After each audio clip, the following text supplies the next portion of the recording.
¿Y si te dijera que el hombre que finalmente derribó al narco más temido del mundo, el que persiguió sombras durante años en las entrañas del poder mexicano, no solo entregó el cuerpo de su enemigo mortal a la familia, sino que permitió que lo sepultaran como a un rey en un ataúd de oro puro, bajo un cielo de coronas rojas y música que retumbaba como un desafío eterno a la justicia? Imagina por un segundo. El secretario de Seguridad, Omar García Harfuch, ese rostro sereno que aparece en las conferencias de prensa con la frialdad de un estratega, cargando en sus hombros no solo la muerte de Nemesio Oseguera Cervantes, alias El Mencho, sino el peso de una decisión que nadie se atreve a cuestionar en voz alta. ¿Por qué un ataúd dorado, reluciente como el sol de Jalisco, en medio de un operativo blindado que parecía más un desfile de victoria que un entierro? ¿Qué verdades ocultas se esconden detrás de esa opulencia macabra? ¿Qué conflictos internos desgarraron el alma de Harfuch mientras firmaba la entrega del cuerpo? ¿Qué revelaciones poco comentadas por la prensa mainstream explican por qué el funeral del capo más sanguinario de México se convirtió en un espectáculo de lujo que humilló al Estado? Porque la historia que conocemos es solo la superficie. El operativo impecable, las balas en Tapalpa, el ADN que confirmó la identidad.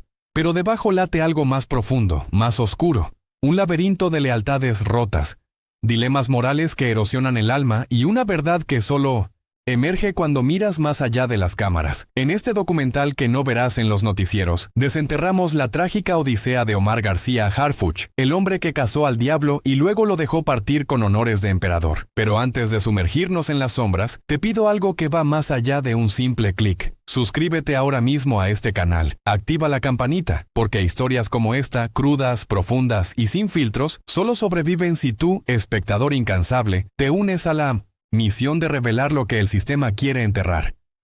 Tu suscripción es el escudo que nos permite seguir excavando en las grietas del poder, contando verdades que queman. Dale like si sientes que esta narrativa te está jalando hacia lo desconocido, y quédate hasta el final, porque la última revelación, esa que conecta el ataúd dorado con el futuro de México, te va a dejar sin aliento, con el corazón latiendo fuerte y la mente cuestionando todo lo que creías saber.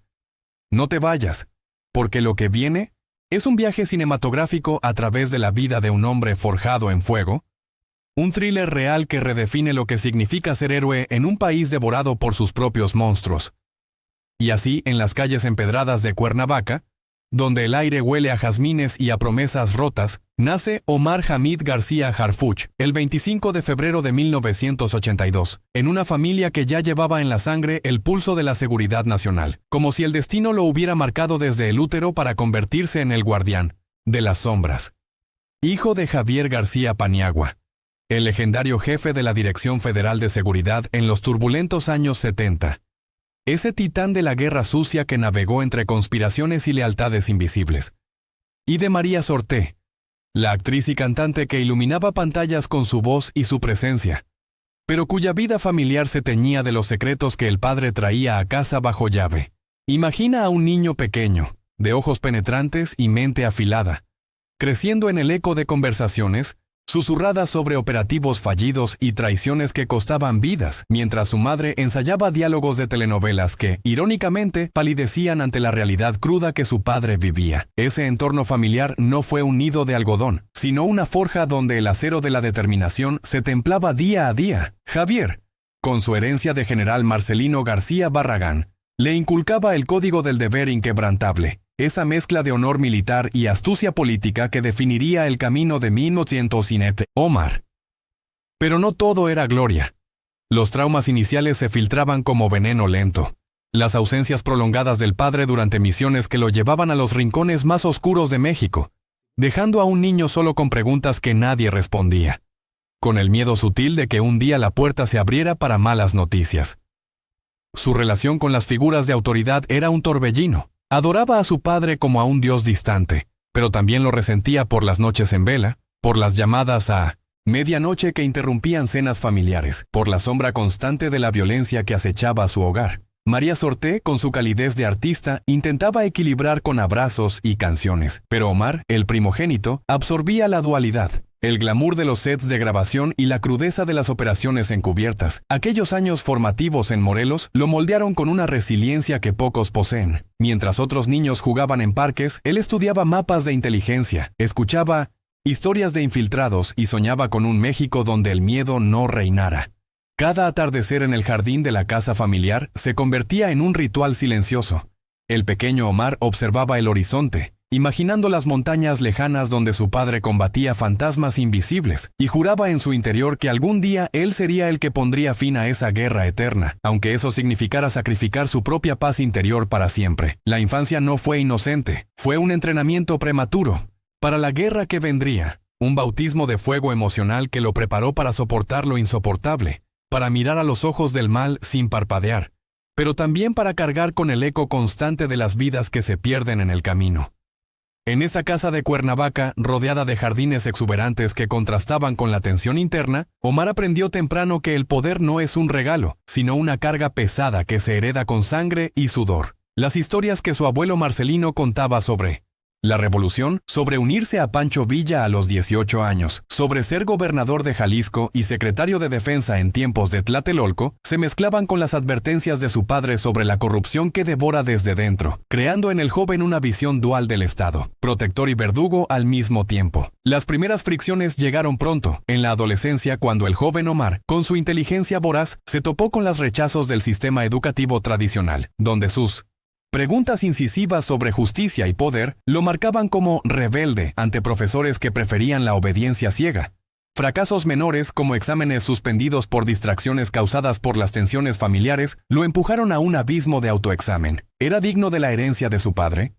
Esos momentos de duda, de noches en que se cuestionaba si seguiría el camino de la ley o se rendiría al caos que veía en las noticias, fueron el crisol donde su carácter se endureció. Rechazado por pares que lo veían como el hijo del poli, experimentó el aislamiento emocional, esa soledad que solo los predestinados a la grandeza conocen. Pero el momento decisivo, ese giro del destino que lo catapultó al abismo de su vocación, llegó en 2008, cuando con apenas 26 años ingresó a la Policía Federal como jefe de departamento en la Coordinación de Inteligencia para la Prevención del Delito. No fue un paso casual, fue la culminación de años de preparación, impulsado por el legado paterno y por una rabia contenida contra el crimen que devoraba a su país. Ahí, en las trincheras de la inteligencia, comenzó su ascenso meteórico, ascendiendo a director de área, coordinador en Guerrero, uno de los estados más sangrientos, y jefe de la división de investigación. Cada ascenso era una victoria teñida de sangre. Operaciones contra el narco lo enfrentaron a horrores que pocos imaginan, redadas en cuevas llenas de armas, interrogatorios que revelaban la podredumbre humana, noches sin dormir, donde el miedo se convertía en combustible. En Guerrero, bajo el sol abrasador y la humedad que calaba los huesos, vio cuerpos colgados en puentes como advertencias macabras.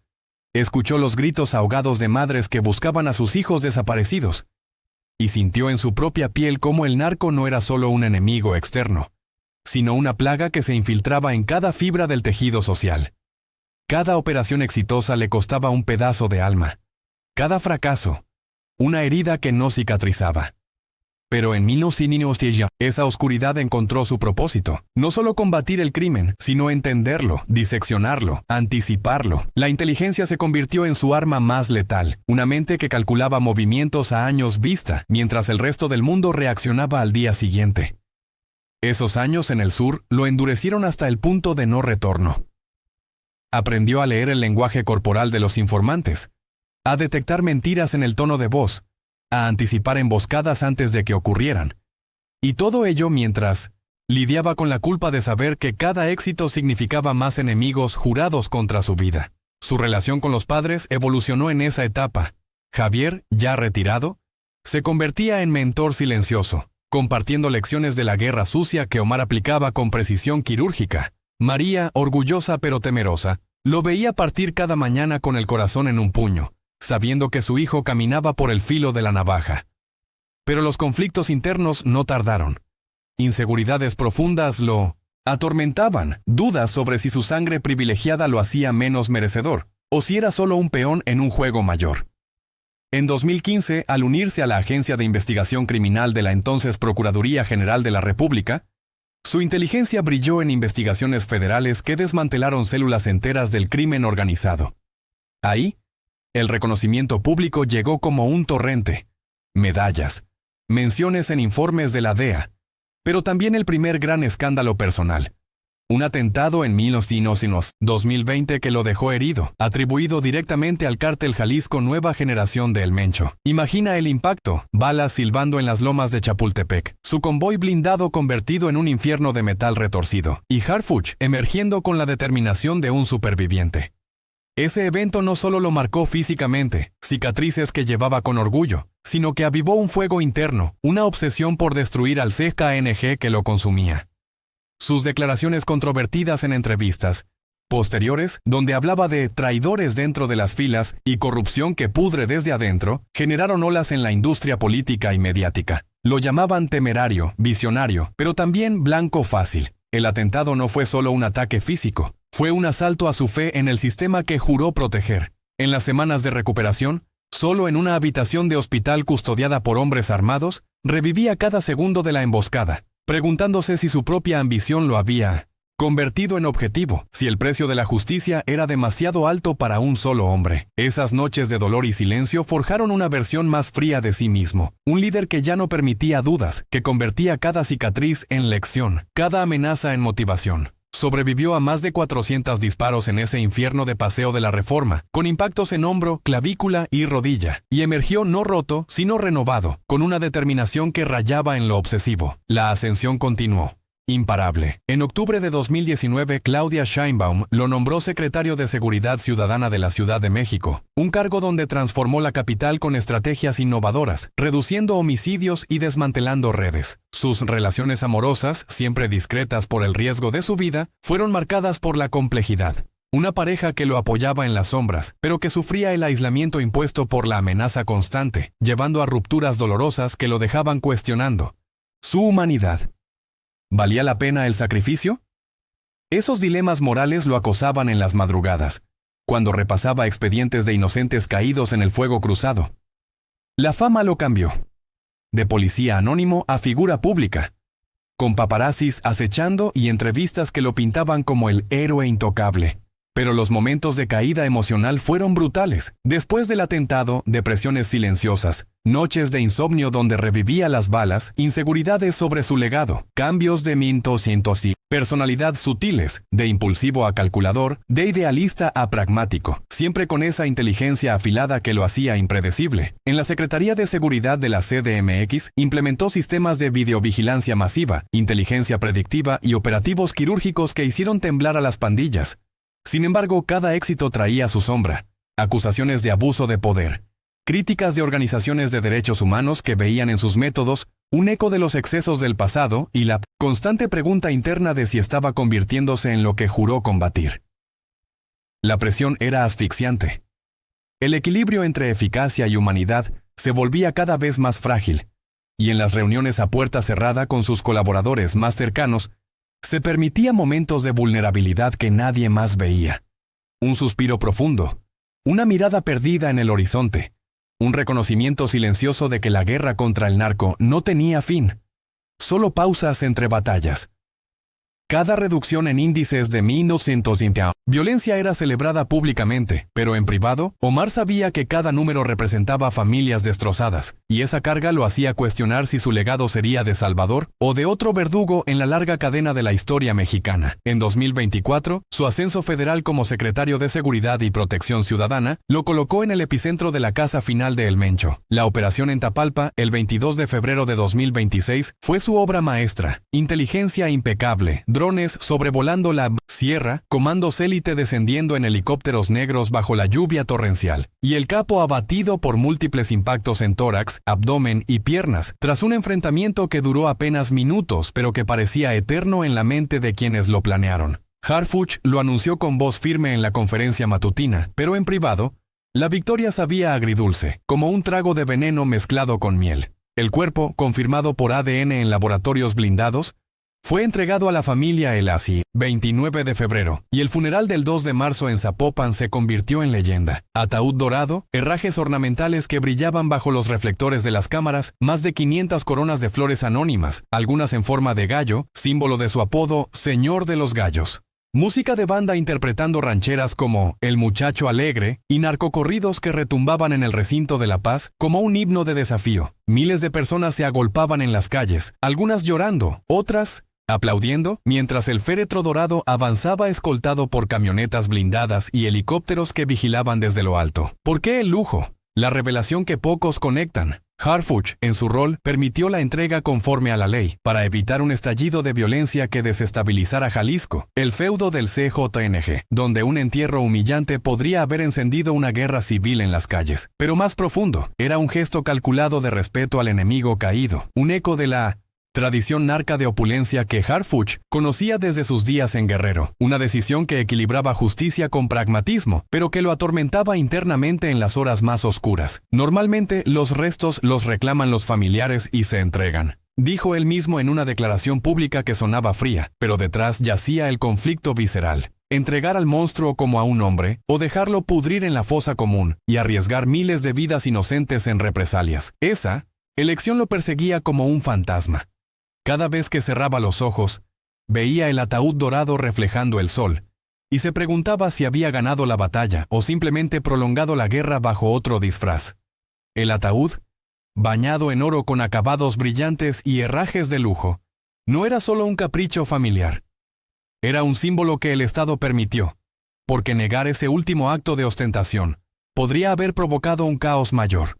Una escalada de violencia que Harfuch, con su experiencia en el C-900 terreno, sabía que costaría más vidas de las que el CJNG ya había cobrado. Hoy, a sus 44 años, Harfuch es visto como el arquitecto de un México más seguro, el hombre que puso fin a una era de terror con la frialdad de un cirujano y la determinación de un guerrero antiguo. Pero las consecuencias psicológicas de la fama lo persiguen como sombras alargadas al atardecer. El peso de las vidas perdidas bajo su mando, las amenazas constantes que obligan a cambiar de ruta cada día. El dilema ético de 1901. Haber permitido un funeral que parecía una afrenta al dolor colectivo de miles de víctimas del CJNG. Su verdadero legado trasciende las medallas y los titulares. Es el de un hombre que, en la encrucijada entre el bien y el mal absoluto, eligió el camino que salvaba más vidas, aunque eso significara ver al diablo partir en oro. Aunque eso significara cargar con el silencio culpable de quien sabe que la justicia perfecta es un espejismo en un país roto, y en ese ataúd dorado, reluciente bajo el sol jalisciense, se esconde la razón última, la que pocos se atreven a pronunciar en voz alta. No era solo vanidad familiar ni capricho de poder, sino un mensaje que Harfuch entendió mejor que nadie. El ciclo de la violencia no se rompe con odio puro ni con venganza ciega, sino con el control absoluto del caos, con decisiones que duelen en el alma, pero preservan el frágil orden que aún queda. México aún sangra por cada herida abierta. Aún tiembla ante el eco de los corridos que cantan a los caídos, pero la historia de Omar García Harfuch nos recuerda con crudeza implacable que incluso los titanes caen, que los guardianes del orden cargan el peso eterno de las decisiones que definen naciones enteras, y que a veces, para ganar la guerra, hay que permitir que el enemigo tenga su último acto de grandeza falsa, porque la verdadera victoria no está en la humillación, sino en la supervivencia del país que juraste proteger. En un mundo donde el narco se alimenta de mitos y leyendas, Harfuch rompió el ciclo al entregar el cuerpo con dignidad legal, evitando que el martirio del capo se convirtiera en combustible para generaciones futuras de sicarios, y en esa elección pragmática y dolorosa reside su mayor sacrificio, ser el hombre que, para salvar al país, tuvo que dejar que el monstruo tuviera su despedida dorada. Suscríbete ahora, dale like y comparte esta verdad cruda con quien necesite despertarse, porque solo manteniendo vivas estas narrativas profundas, sin censura y sin miedo, podemos forjar un futuro donde los ataúdes dorados sean reliquias del pasado oscuro, y no profecías de más sangre derramada en nombre del poder. Gracias por quedarte hasta el final. Tú eres la razón por la que seguimos revelando lo que otros entierran. No pares aquí, activa la campanita, comenta abajo qué te impactó más, y comparte este video con alguien que aún cree que la verdad es opcional. Juntos hacemos que estas historias sigan respirando.